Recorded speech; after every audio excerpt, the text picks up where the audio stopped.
Sir आप ये बताओ, ये जो प्रेमानंद जी के पास है सारे सेलिब्रिटी जा रहे हैं, क्या कारण है? भाई उनकी मर्जी है, जा रहे हैं। लोगों को भक्ति की थोड़ी थोड़ी इच्छा रहती है। तो आजकल प्रेमानंद जी का, वैसे तो वो पाखंडी है, भक्ति मार्ग में तो उनको ज्ञान है नहीं, जीरो है। पर लोगों को लगता है कि भाई ठीक है, इनकी मार्केटिंग सी हो रही है, लोग उनको संत भी मानते हैं तो चले जाते हैं। तो इसमें गलत क्या है? चढ़ते सूरज को सारे सलाम करते हैं, गलत क्या है इसमें? गलत देखो, जाने में कुछ गलत नहीं है। आप कहीं भी जा सकते हो, कहीं भी आ सकते हो, पर भक्ति मार्ग गलत है। मनुष्य जीवन नष्ट हो जाएगा क्योंकि भक्ति गलत है। भक्ति वेदों के विरुद्ध है, सनातन के विरुद्ध है। प्रेमानंद जी सनातन विरोधी संत है क्योंकि वो वेद और गीता के अनुरूप नहीं चलते, उसके बिल्कुल विपरीत चलाते हैं। चलो, हाल ही में अनुष्का विराट वहाँ पे गए हैं, उन्होंने उनको राधे राधे मंत्र का जाप जपने के लिए दिया और बोला कि इस जाप को करो, मन से करो, मोक्ष हो जाएगा। आपका क्या विचार है संत रामपाल जी महाराज जी का शिष्य होने के नाते? देखो, ये ऐसा ही है कि ये है पुराणों का ज्ञान। पुराणों में तो आपको ओम नमः शिवाय से भी मोक्ष हो जाएगा, आपका ओम नमः भगवते वासुदेवाय से भी मोक्ष हो जाएगा और राधे राधे से भी हो जाएगा। और प्रेमानंद जी तो ये भी कहते हैं रावण को जप लो, उससे भी हो जाएगा। प्रेमानंद जी तो वैसे बेबंदे के लोटे, वो तो कुछ भी जाप करवा देते हैं भाई। उनसे किसी आदमी ने ये भी पूछा था, रावण की भक्ति कर लूँ? बोला कर ले, क्या दिक्कत है, भक्ति तो करनी है। तो भाई ये जो ज्ञान है गीता के विरुद्ध है, ठीक है। गीता में बताया है कि शास्त्रों को छोड़ के जो भी कुछ क्रिया करोगे वो पाखंड है और उससे कोई लाभ नहीं होना। गीता अध्याय 16 श्लोक 23-24 पढ़ के देख लेना और प्रेमानंद जी को भी पढ़ाना ताकि उनको भी कुछ पता चले कि गीता के अनुसार भक्ति करनी चाहिए।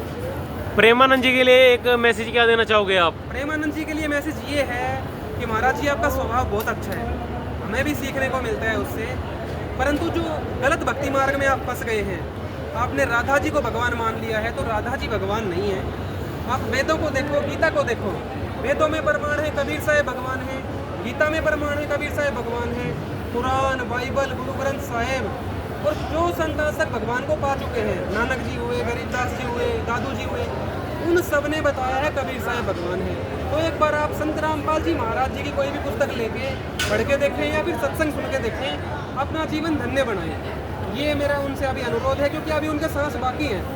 अभी भी जो है वो अपने मनुष्य जीवन को बचा सकते हैं, अन्यथा नष्ट होने के बाद ये जीवन नरक का रास्ता तय हो रहा है क्योंकि नकली धर्मगुरु बनने के बाद नरक में जाना तय हो जाता है। अच्छा, एक चीज़ और बताइए, हमने देखा है प्रेमानंद जी का क्या है, उनके पास अभी हाल ही में जैस्मिन सैंडल्स भी गई थी और भी बहुत से सेलिब्रिटीज वहाँ जाते रहते हैं, तो उनको वो राधे राधे अपनी ही धुन में गाने के लिए बोलते हैं। क्या गाने से भगवान मिलने का कोई प्रमाण कहीं मिलता है? देखो, कबीर साहब जो खुद परमात्मा है, उन्होंने आगे भक्ति मार्ग सुझाया है यहाँ पे कि कबीर नाचे गाए किन्हू ना मिलिया और जिन मिलिया किन रोए, नाचे गाए भगवान मिले तो कौन दो आगन होए। आप भक्तों के उदाहरण देखो पिछले युगों से, जो भगवान के लिए रोए हैं भगवान तो उनको मिले हैं। कि नाचने गाने से भगवान नहीं मिलते। ये नाचना गाना जो मन की खुराक है, प्रेमानंद जी के यहाँ भरपूर है वो मन की खुराक। वो तो अपने यहाँ डपली वगैरह बजवाते हैं, ये भक्ति मार्ग नहीं है। ये तो भाई मतलब पाखंड है एक तरह का। तो भटकते समाज को मार्गदर्शक के रूप में कौन मिले और किस तरीके से मिले, क्या करना पड़ेगा?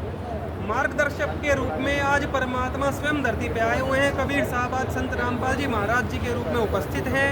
उनके सत्संग सुन के देखो, उनकी कोई भी एक पुस्तक पढ़ के आप देख लो, आप सृष्टि रचना पढ़ो, सृष्टि बनी कैसे है, हम कौन हैं, भगवान कौन है, हम कहाँ रहते थे, अमर लोक क्या है, ये मृत्यु लोक कैसे बना, हर चीज़ का जवाब मिलेगा। प्रेमानंद जी के पास तो भगवान का नाम भी नहीं है, ज्ञान भी नहीं है। वो भाई जो नाच गाना करवा रहे हैं उससे भगवान नहीं मिलने वाला, ये सब पाखंड है। उसको छोड़ के उन्हें भी संत रामपाल जी महाराज जी की शरण में आ जाना चाहिए। आज भी उनका कल्याण संभव है। बहुत बहुत धन्यवाद सर आपका।